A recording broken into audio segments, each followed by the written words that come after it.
പരീക്ഷ എഴുതാൻ പോകുന്ന എൻ്റെ സുഹൃത്തുക്കളായിട്ടുള്ള വിദ്യാർത്ഥിനികളോടാണ് എനിക്ക് പറയാനുള്ളത്. പ്രത്യേകിച്ച് 10ാം ക്ലാസ്സും +1ഉം +2ഉം എഴുതുന്ന എൻ്റെ സുഹൃത്തുക്കൾ. നിങ്ങൾ ടെൻഷൻ അടിക്കാതെ സമാധാനത്തോടു കൂടി പോയി സന്തോഷത്തോടു കൂടെ എഴുതാൻ പറ്റുന്ന സുന്ദരമായൊരു ദുആ ആണ് പറഞ്ഞു തരാൻ പോകുന്നത്. ഹബീബായ റസൂലുള്ളാഹി സ്വല്ലല്ലാഹു അലൈഹി വസല്ലമ തങ്ങൾ അവിടുത്തെ സ്വഹാബത്തിന് പഠിപ്പിച്ചു കൊടുത്തൊരു ദുആ ആണ്. കൂർമ്മ ബുദ്ധി കിട്ടാനും ഓർമ്മശക്തി കിട്ടാനും പഠിക്കുന്ന പാഠം മറന്നു പോവാതിരിക്കാനുമായിട്ട് എൻ്റെ ഈ വീഡിയോ കാണുന്നത് മുതൽ എക്സാം തീരുന്നത് വരെയും അല്ലെങ്കിൽ എക്സാമിൻ്റെ റിസൾട്ട് കിട്ടുന്നത് വരെയും കണ്ടിന്യൂ ആയിട്ട് നിങ്ങൾക്ക് ചൊല്ലാവുന്നതാണ്. ഒരു ദിവസം ഇത്ര പ്രാവശ്യം ചെല്ലണം അല്ലെങ്കിൽ ഒരു ദിവസം ഇത്ര എണ്ണം ചെല്ലണം അങ്ങനെയൊന്നുമില്ല. നിങ്ങളുടെ സമയവും സന്ദർഭവും പോലെ ആവർത്തിച്ചു കൊണ്ടിരുന്നാൽ മതി.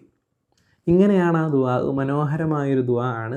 സുബ്ഹാനക ലാ ഇൽമ ലനാ ഇല്ലാ മാ അല്ലംതനാ ഇന്നക അൻതൽ അലീമുൽ ഹകീം എന്നാണ് ആ ദുആ. ഇൻഷാ അല്ലാഹ് അല്ലാഹു സുബ്ഹാനഹു വ തആല നമ്മളിൽ നിന്ന് എക്സാം എഴുതുന്ന എല്ലാ മക്കളെയും ഉന്നതമായ വിജയം നൽകി അനുഗ്രഹിക്കുമാറാകട്ടെ.